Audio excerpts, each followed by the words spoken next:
নমস্কার বন্ধুরা, guidance plus YouTube চ্যানেলে তোমাদের অনেক অনেক স্বাগত জানাই। আজকে আমরা বেঙ্গলি টু ইংলিশ ট্রান্সলেশনের যে সিরিজটি শুরু করেছিলাম সেই ট্রান্সলেশনের আরো একটি ভিডিও নিয়ে এসেছি। এই সমস্ত ট্রান্সলেশনগুলো তোমরা ইতিমধ্যেই দেখেছো।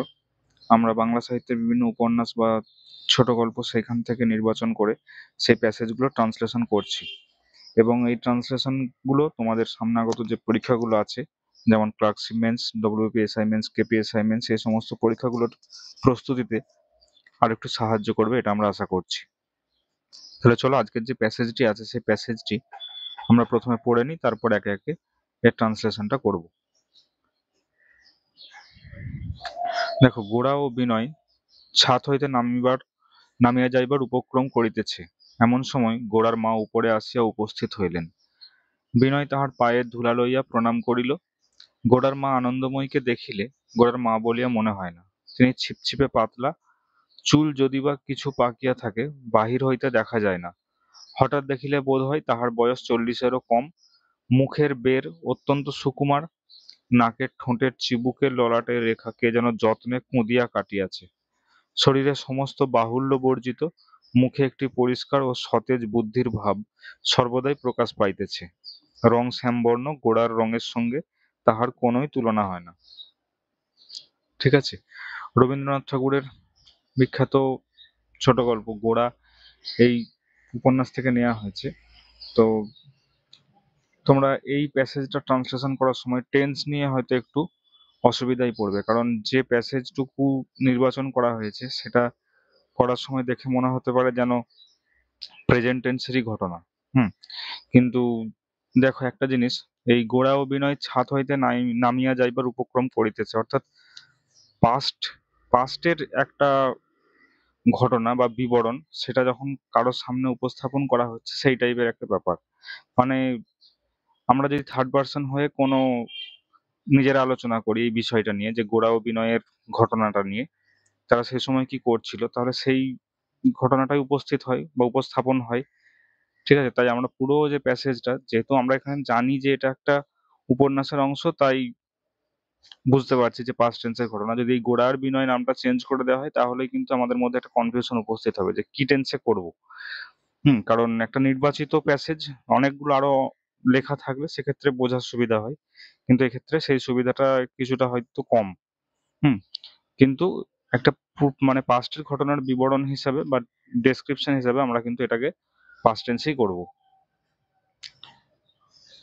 দেখো, প্রথম যে সেন্টেন্সটা আছে, গোরা ও বিনয় ছাদ হইতে নামিয়া যাইবার উপক্রম করিতেছে, এমন সময় গোরার মা উপরে আসিয়া উপস্থিত হইলেন।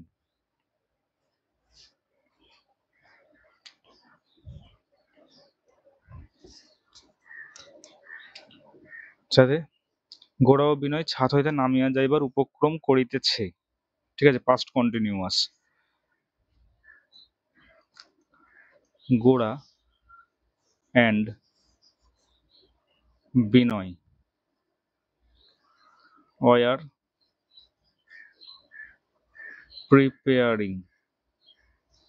preparing to come down from the roof। ঠিক আছে, Gora and Binoy are preparing to come down from the roof. তারপরে কি আছে, যে এমন সময় গোরার মা উপরে আসিয়া উপস্থিত হলেন, অর্থাৎ ছাতের উপরে যেখান থেকে গোরা আর বিনয় নেমে যাবার উপক্রম করছে সেখানে এসে উপস্থিত হলো। তো এখানে কমা দিলাম, Gora and Binoy are preparing to come down from the roof, comma, Gora's mother.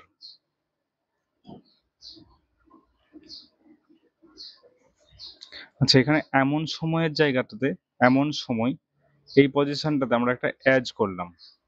ঠিক আছে, as Gora and Binoy are preparing to come down from the roof, Gora's mother came up, মানে ওপরে আসিয়া উপস্থিত হইলেন। কেম আপ, এবারে কি, মানে গোরা আর বিনয়ের সামনে এসে উপস্থিত হলেন, এরকম একটা মানে করব। Gora's mother came up and appeared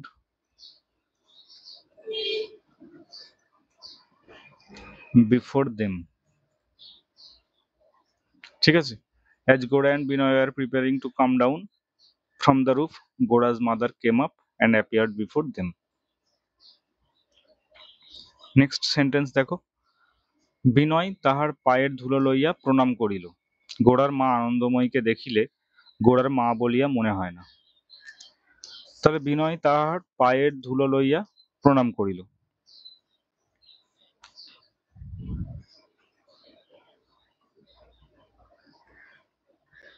দেখো, বিনয়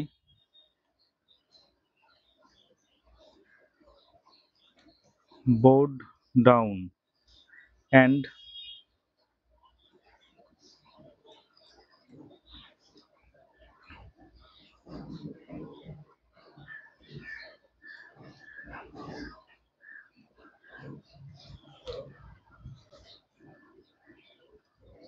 touched her feet in respect. ঠিক আছে? এই পায়ের ধুলো লইয়া প্রণাম করিল, এরকম একদম আক্ষরিক ট্রান্সলেশন করলাম না, মানে বিনয় বোর ডাউন, বিনয় ঝুঁকে পড়ে তার পা ছুঁলো শ্রদ্ধার সহিত। ঠিক আছে? এইরকম একটা মানে হলো। গোরার মা আনন্দময়ীকে দেখিলে গোরার মা বলিয়া মনে হয় না।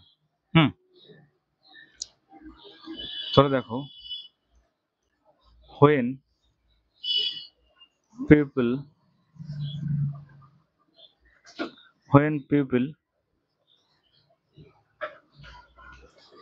saw Anandamayi, when people saw Anandamoyi, they did not think she was Gora's mother. ঠিক আছে? when people saw Anandamoyi, they did not think she was Gora's mother. মানে ধরো এই যে সেন্টেন্সটা, গোরার মা আনন্দময়ীকে দেখিলে গোরার মা বলিয়া মনে হয় না, এটা মনে হবে যেন প্রেজেন্ট টেন্সে করি, কিন্তু এটা তো একটা ইনডাইরেক্ট স্পিচ। মানে ধরো কেউ একজন বলেছিল, আমি এক্ষেত্রে একটু ক্লিয়ার করে দিই। যেমন ধরো আমি এরকম বলছি যে রাম সেড, কমা কোটেশন দিলাম, হরি ইজ টল। ঠিক আছে? তাহলে তুমি যখন এটাকে ইনডাইরেক্ট স্পিচে করবে, তুমি কি করবে? Ram said that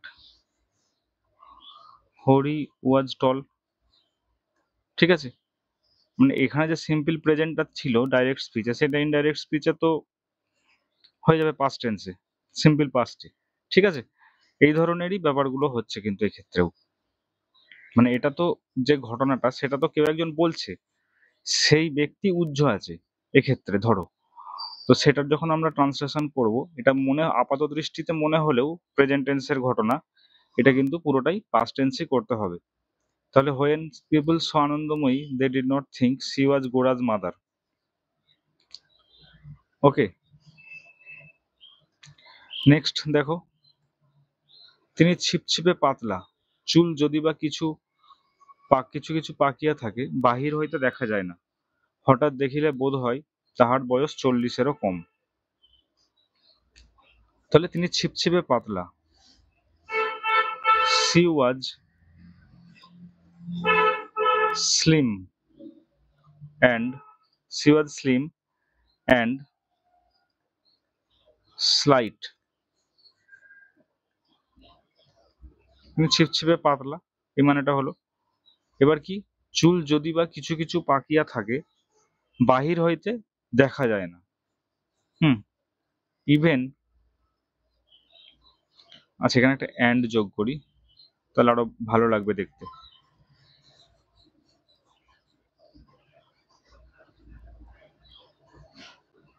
She was slim and slight, and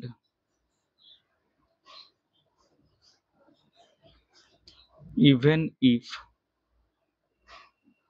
a few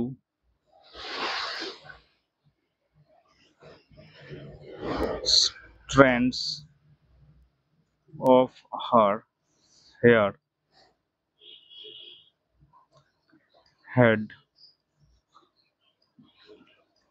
turned grey.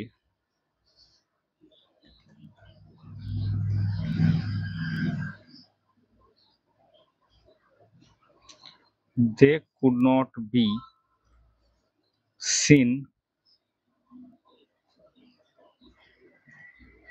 from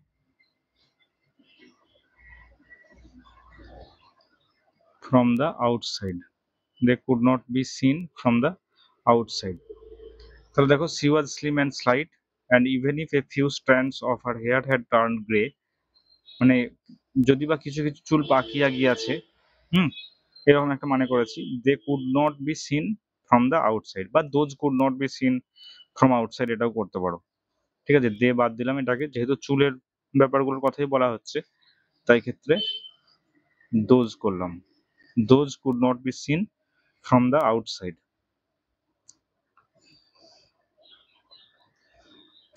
হঠাৎ দেখিলে বোধ হয় তাহার বয়স 40-এরও কম।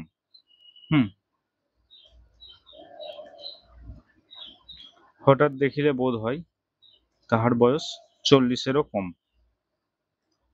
at first sight at first sight she seemed to be less than 40 years old. At first sight she seemed to be less than 40 years old. Next দেখো, মুখের বের অত্যন্ত সুকুমার, নাকের ঠোঁটের চিবুকের ললাটের রেখা কে যেন যত্নে কুঁদিয়া কাটিয়াছে, শরীরের সমস্তই বাহুল্য বর্জিত। তাহলে মুখের বের অত্যন্ত সুকুমার, বের অর্থাৎ মানে আউটলাইন যেটা, ঠিক আছে। তাহলে দেখো her facial outline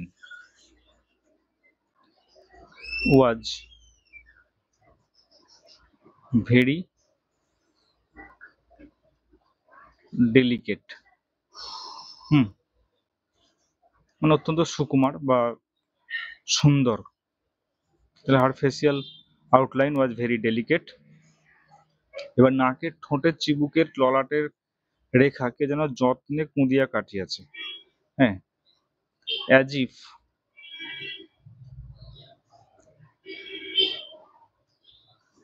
the lines of her nose, lips, chin and forehead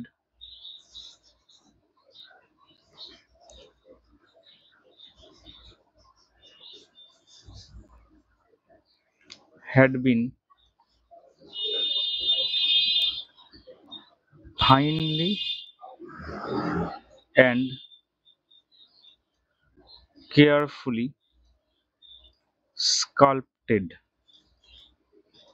ঠিক আছে, যেন চোখ, যেমন নাক, ঠোঁট, চিবুক এবং কপাল, ললাট অর্থাৎ কপাল, কেউ যেন সুন্দর করিয়া কুঁদিয়া কাটিয়াছে।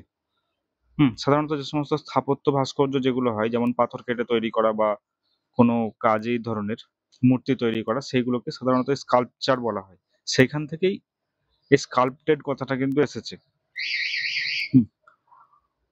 শরীরের সমস্তই বাহুল্য বর্জিত। আর এখানে একটা কমা দিলাম, her whole physique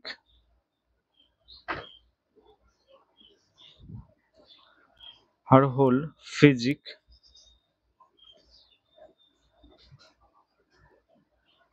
was without any excess। ঠিক আছে, Her facial outline was very delicate, as if the lines of her nose, lips, chin, and forehead had been finely and carefully sculpted. ঠিক আছে, আর হার whole physique ওয়াজ without any access, শরীরের সমস্তই বাহুল্য বর্জিত। Next দেখো, মুখে একটি পরিষ্কার ও সতেজ বুদ্ধির ভাব সর্বদাই প্রকাশ পাইতেছে। রং শ্যামবর্ণ, গোড়ার রঙের সঙ্গে তাহার কোনোই তুলনা হয় না। তাহলে মুখে একটি পরিষ্কার ও সতেজ বুদ্ধির ভাব সর্বদাই প্রকাশ পাইতেছে। এক্ষেত্রে আমরা একটা ইন্ট্রোডাক্টরি দেয়ার ইউজ করব। দেখো, there was always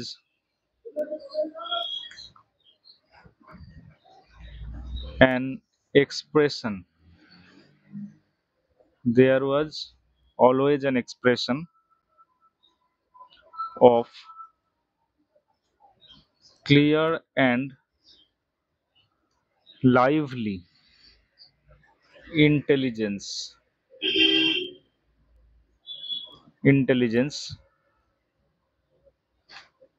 on her face।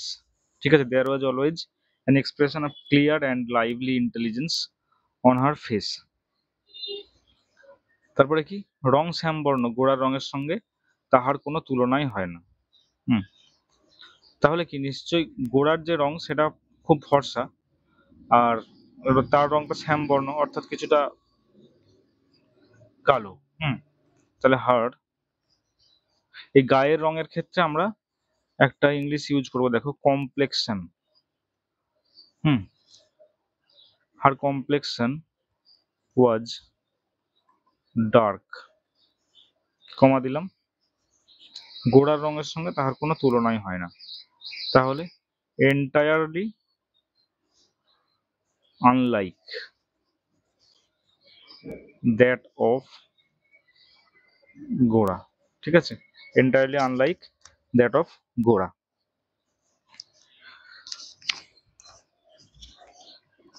তাহলে দেখো, আমরা এই যে আজকের প্যাসেজের যে ট্রান্সলেশন সেটা কমপ্লিট করলাম। এই ধরনের আরো অনেক ট্রান্সলেশনের ভিডিও ভবিষ্যতে আমাদের এই চ্যানেলে আপলোড হবে। যদি তোমরা পূর্ববর্তী ভিডিওগুলো দেখে না থাকো ট্রান্সলেশনের, তাহলে অবশ্যই আমাদের চ্যানেলের যে প্লেলিস্ট আছে সেই প্লেলিস্টেও গিয়ে দেখে নিতে পারো। এর মধ্যে ইতিমধ্যে আমরা আরো অনেক বাংলা সাহিত্যের ছোট গল্প বা প্যাসেজ থেকে ট্রান্সলেশন করেছি, এবং সহজ পাঠেরও অনেক নির্বাচিত অনুচ্ছেদের ট্রান্সলেশন করা হয়েছে।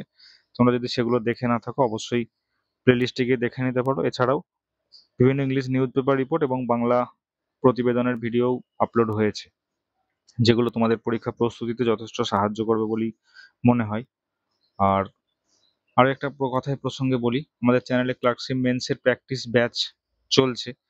তোমরা যদি সেই প্র্যাকটিস ব্যাচের ব্যাপারে আগ্রহী হও, অবশ্যই আমাদের এই যে নাম্বার দেওয়া আছে এবং ডেসক্রিপশনে যে হোয়াটসঅ্যাপ গ্রুপের লিংক দেওয়া আছে সেখানে যুক্ত হতে পারো, এবং মক টেস্ট বা এই প্র্যাকটিস ব্যাচ সম্পর্কে জেনে নিতে পারো। যদি ভিডিও ভালো লেগে থাকে অবশ্যই লাইক করে দিও এবং বন্ধুদের মাঝে শেয়ার করে দিও। থ্যাংক ইউ, দেখা হবে নেক্সট ভিডিওতে।